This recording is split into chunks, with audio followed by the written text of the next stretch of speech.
ذاتي اغیز.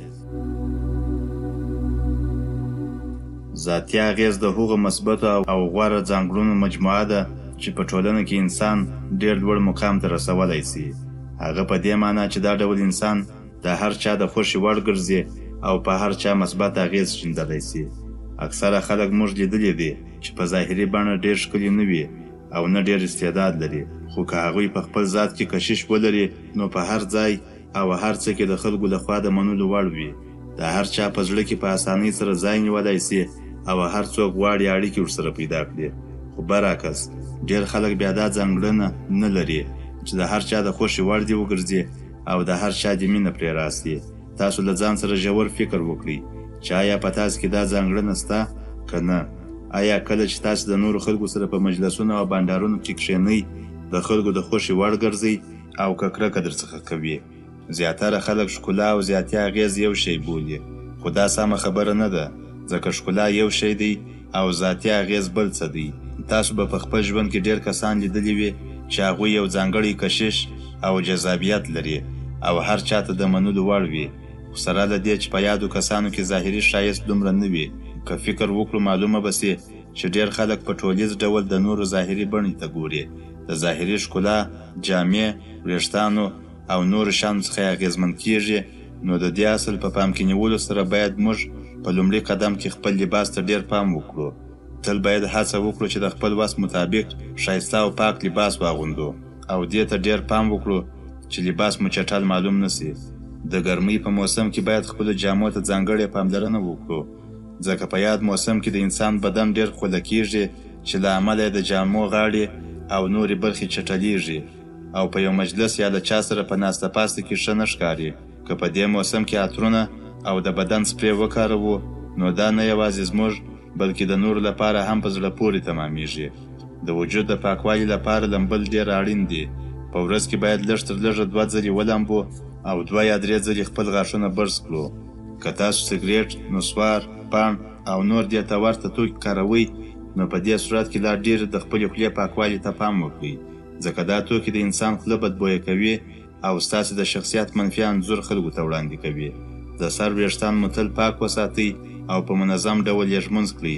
د پښو او لاسونو نوکان مو زیات لویېدلو ته مه پرېږدئ او د پاکوالي لپاره یې ځانګړې پاملرنه وکړئ. دلته مو دا ټولې خبرې ځکه ذکر کړې چې زموږ وجود هم یو بیل ډول ژبه لري. زموږ د ناستې پاستې انداز، د خبرو انداز او د خندا او مسکا انداز، دا ټول زموږ د شخصیتونو ژباړه کوي. یا په بله وینا زموږ وجود زموږ د شخصیت انځور دی.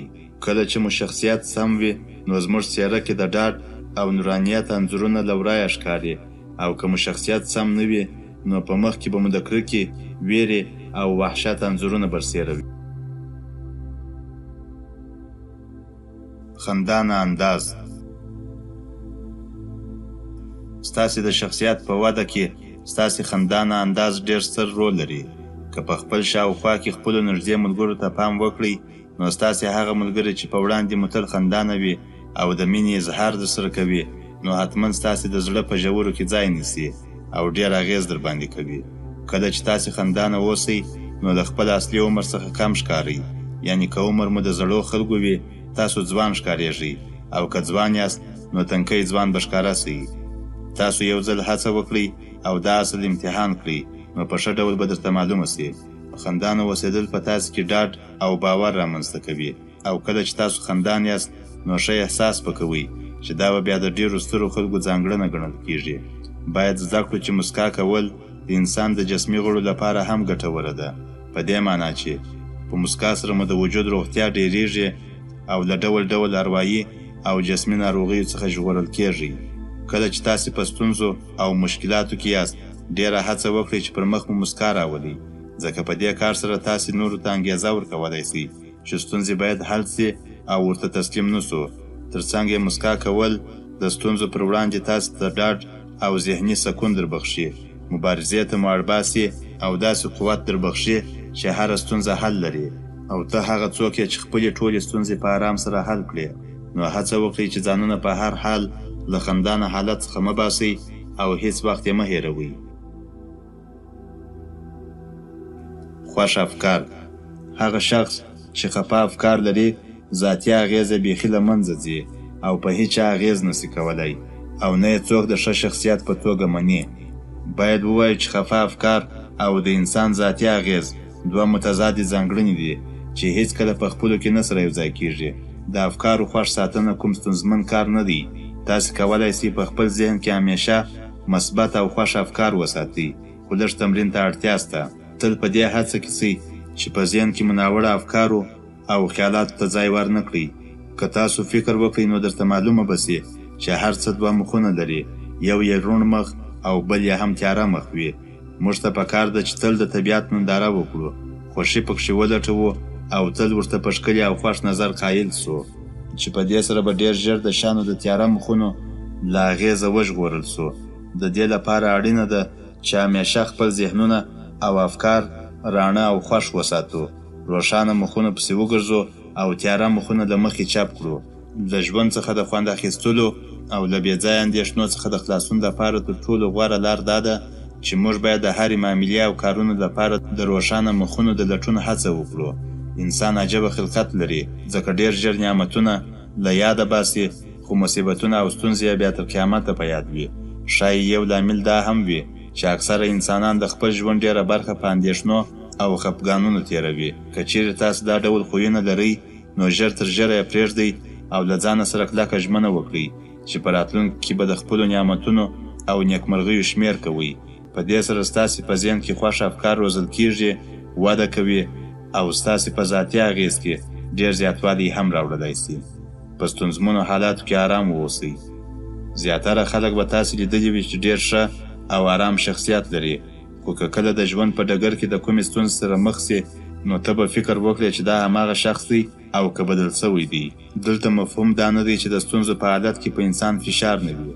دلته اصلي خبره په دې کې ده چې سره د فشاره باید انسان هڅه وکړي چې ځان آرام ونیسي، او دا چاره ناممکنه نه ده. غښتلی شخص هغه دی چې کله د کومې ستونزې سره مخ سي، پر ځای د دې چې چغې ووهي، خپل ګریوان څیرې کړي او شکایتونه وکړي، ورته پکار ده چې د ستونزې د حل لپاره فکر وکړي او یوه لاره ورته جوړه کړي. زه دلته غواړم تاسو ته یوه بیلګه وړاندې کړم. فرض کړئ ښه شړک باران وریږي او تاسو یوې مهمې ناستې ته غوښتل سوي یاست. له کوره مو په موټر کې حرکت وکړ، له یوې اندازې فاصلې وهلو مو موټر کې ستونزه پیدا شوه، وخت هم در سره کم دی او باران هم دی. آیا تاسو ته په داسې حالت کې چیغې او غوسه پکار ده که د ستونزې په عاجل ډول حل کول؟ دا واضح ده چې تاسې به د ستونزې په حل پسې ګرځئ او فریادونه، چیغې او غوسه به ځکه نه کوئ چې په مرسته یې موټر نسي جوړېدلی. د ځان ټیټ ګڼلو یعنې کمتري احساس. د کمتري احساس د انسان په ژوند کې ژور او منفي اغېز شیندي او د ژوند له خونده یې په بشپړ ډول محروموي. د کمترۍ څرک په هر چا کې د ورایه ښکاري.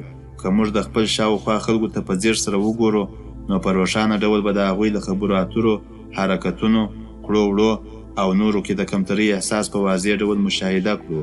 په ډېرې ستونزې سره خبرې کول، په ډېر لوړ غږ خبرې کول، د درس په اوږدو کې ژر غوسه کېدل، په مقابل لوري د خپل علمیت د اثر غورځولو هڅه او داسې نور حرکتونه ټول د کمترۍ د احساس بېلابېل شکلونه دي. بیخي ډېر عاجزي اختیارول هم د کمترۍ د احساس د لرلو یو بل روڼ انځور دی. په دې حرکتونو سره انسان په ذهني او شعوري ډول واک نه لري، بلکې دا ټول په لاشعوري ډول ترسره کوي او یوازینۍ موخه یې دا وي چې د خپل شاوخوا خلکو څخه خپلې داخلي او ذاتي نیمګړتیاوې پټې کړي. د کمترۍ احساس په اصل کې د ناسم فکر پایله ده. د دې احساس بنسټ د کوچنیوالي څخه ایښودل کېږي. که موږ کوچنیان د کوچنیوالي پر مهال ډېر رټو، بې ځایه غوسې پرې کوو او د کوچنیو نیمګړتیاوو په صورت کې ورته سپکې سپورې وایو، نو په پای کې د ناهیلۍ او کمترۍ احساس پیدا کېږي چې همدا احساس به ورسره د ژوند تر پایه ملګری وي.